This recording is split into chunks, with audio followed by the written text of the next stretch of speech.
अस्सलाम वालेकुम। ये चैप्टर नंबर 2 जो मेजरिंग इंस्ट्रूमेंट का है, इसके अंदर जो सेकंड टॉपिक हमारा जो है वो है कैलिपर्स। तो कैलिपर को हम वन बाय वन, तीन किस्म के कैलिपर्स होते हैं, one by one shortly explain करने की कोशिश करते हैं। तो सबसे पहले आ गया outside caliper.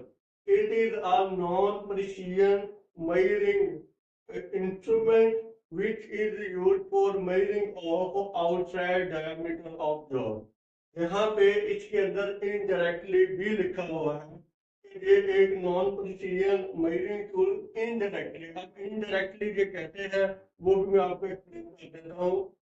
Instrument which is used for measuring outside diameter of job. ये देखिए जो इसकी शेप भी बनी हुई है, तो ये इसका कोई भी चीज ऐसे जिस तरह एक हम आगे चल के माइक्रोमीटर पे पढ़ेंगे, तो वो भी इसी तरह से बना होता है जिसका मकसद डायामीटर को मेजर करना। इनडायरेक्टली कैसे है? इनडायरेक्टली ऐसे है कि ये डायरेक्टली इसके ऊपर आउटसाइड कैलिपर आउटसाइड कैलिपर है, इनसाइड कैलिपर है, इनके ऊपर डायरेक्टली कोई भी स्केल नहीं बना होता, ये डायरेक्टली रीडिंग नहीं देते, बल्कि ये इनके साथ कोई भी मेजरमेंट देने के लिए हम क्या करते हैं कि हम इसको स्केल की मदद लेते हैं।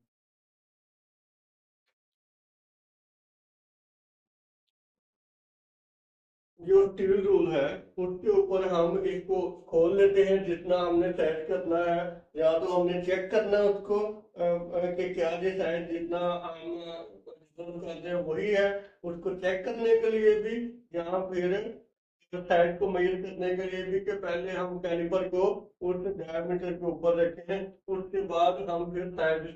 तो ये इनडायरेक्टली इसके ऊपर रीडिंग कोई नहीं है, साइंस देता है, नॉन प्रिसीजन मेजरमेंट देता है, लेकिन इनडायरेक्टली देता है। कैलिपर किसी किस्म का भी है, वो डायरेक्टली आपको रीडिंग नहीं देगा, इनडायरेक्टली रीडिंग देगा, चाहे आउटसाइड है या इनसाइड है। तो ये डायमीटर के साइड लेने के लिए इस्तेमाल होता है। उसके बाद सेकंड नंबर पे आ गया इनसाइड कैलिपर। ये पेज कंपनी तो सेम है, about it is a non precision measuring instrument indirectly. अब आगे which is used for measuring of internal diameter of hole। किसी भी होल का इंटरनल डायमीटर को सेम इसी तरीके से, वो एक्सटर्नल है और ये इंटरनल है, तो ये सेम ही है। इंटरनल और एक्सटर्नल पैरामीटर इनके सेम ही है, एक एक्सटर्नल है और एक इंटरनल है। इसका हमने ये स्केच भी बना दिया कि ये वाला इसको हम खोलेंगे अपने। इसके बाद जो इन दोनों में से जो बहुत ज्यादा इम्पोर्टेंट है, उसका अक्सर आमतौर पे जब आप जॉब का इंटरव्यू वगैरह देने के लिए जाते हैं तो उसका जिक्र आमतौर पे सवाल बहुत ज्यादा पूछे जाते हैं, वो है ओल्ड लेग कैलिपर, जिसको उर्दू में लंगड़ी टांग वाला कैलिपर भी कहते हैं। तो इसको मैं थोड़ा सा डिटेल से पहुंचे, दो कामों के लिए हम इसका इस्तेमाल करते हैं। सबसे पहले find centre of round object, किसी भी गोल का सेंटर मालूम करने के लिए राउंड जॉब का, वो भी मैं अभी आपको तरीकाकार बता देता हूँ कि वो कैसे करते हैं। उसके बाद parallel line drawn with edge of the job, किनारे के साथ पैरेलल, किसी भी जॉब के किनारे के साथ पैरेलल लाइन लगाने के लिए भी हम इसका इस्तेमाल करते हैं। तो सबसे पहले कि हम सेंटर वो कैसे ऑब्जेक्ट फाइंड आउट करते हैं किसी भी गोल ऑब्जेक्ट का, वो मैं आपको इधर बता देता हूँ। तो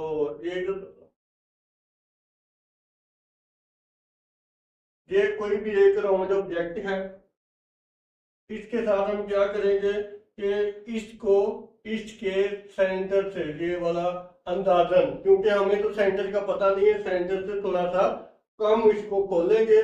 ये वाला जो मुड़ी हुई टांग है, ये वाला, इसको जो इसको क्या करेंगे, किनारे के साथ लगाएंगे, और ये ये एक साइड पे नीडल लगी हुई है जो कि उधर एक लाइन सब्सक्राइब कर देगी, ये कुछ इस तरह से बने वन। उसके बाद फिर हम लंगड़ी टांग को इस साइड पे रखेंगे, और ये एक लाइन ड्रा हो गई। इसके बाद फिर हम सेम इसको इधर रखेंगे, ये एक लाइन, और फिर लंगड़ी टांग को इधर रखेंगे तो ये एक लाइन ये ड्रा होगी। अब हम क्या करेंगे कि इसको क्रॉस वायर, इनके किनारों को आपस में मिला देंगे। तो जब ये किनारों को मिलाएंगे तो ये वाला जो सेंटर आएगा, ये इसका सेंटर फाइंड हो जाएगा। और ये बात इसमें याद रखनी है कि आपने ये वाली जो चारों लाइनें लगाई हैं, ये इसका जो वाले जो कैलिपर है उसका सेम साइज रख के भी जो चारों लाइन ड्रा करेंगे तब भी सेंटर पॉइंट होगा।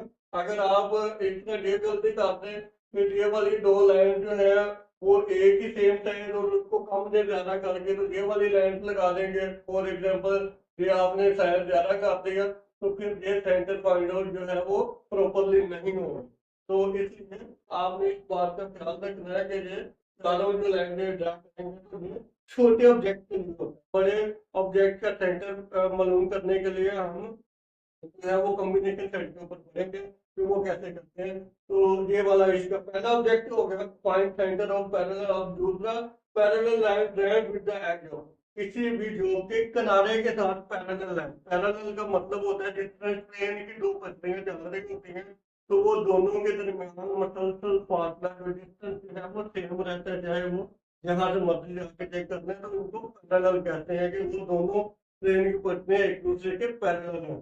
तो वो क्या करेंगे हम ये जो मुड़ी हुई जान है इसको हम किनारे के साथ रखेंगे और ये वाला जो है नीडल वाली साइड इसको जो चलाएंगे तो ये किनारे के साथ एक पैरेलल लाइन। जिस तरह मैं आपको इधर अभी बता देता हूँ कि फॉर एग्जांपल ये मुझे चलाऊंगा ये इसको इसके साथ रखा और ये नीडल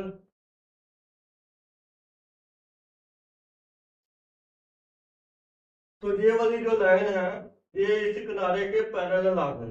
तो बिल्कुल भी ये नहीं कहना कि पैरेलल लाइन लगानी है सिर्फ किनारे के पैरेलल, क्योंकि उसका जो फंक्शन है वो इसलिए कि जो किनारा होगा तो उसके पैरेलल लाइन लगेगी। ओपन पैरेलल लाइन लगाने के लिए इसके इस्तेमाल नहीं करते ये पैरेलल। तो ये था हमारे आज के कैलिपर और बाकी जो है नेक्स्ट टॉपिक अगले में बढ़ते हैं। बहुत शुक्रिया।